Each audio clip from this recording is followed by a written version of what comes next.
نجدد التهاني والتبريكات للإخوة العرسان بمناسبة زفاف الميمون، ونرحب بضيوفنا الكرام وبشعرائنا شعراء العرش جميعا، ونلقي على مسامعكم هذه الأبيات. نسجل على صفحة التاريخ يا كاتب، سجل على صفحة التاريخ يا كاتب، اكتب عن أحداث هذا اليوم للذكرى، عن ماور العرش وعقال تعرف الصاير، ماور في اليوم قد وقع قيصر ولا كسرى، عن الخرايب، عن الجنبذ، عن الحاجب، عن شرق ماور رجال العز والمسرى، وهن الأخوال وابن العم والصاحب، وضيف النجد لا تنساهم اتحرى، رتب حروف القصائد افعل الواجب،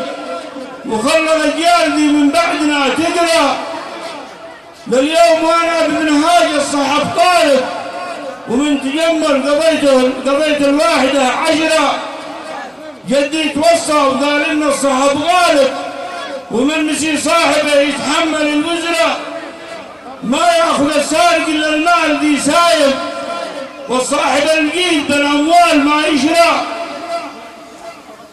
واليوم طاب الفرح عقبال ذي خاطب، مبروك مني ملان البر والبحر، والضيف حياه فوق العين والحاجب، يا قيد خلى الارض ماور كلها خضراء، قيد السد الحد والمبتول والصارف، وبارقه عانت المشواف والقمرة، اسم الصحاب دي يقولونه من زمن ضارب،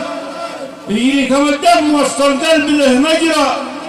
والعوجري مرحبا ممسى المطر ساكب، يا نجم نورت ماور ساعة الغدرة، اسمه الماور جميع حاضر مع غايب، يا جيد له عند ماور كلها قدرة وسلامته.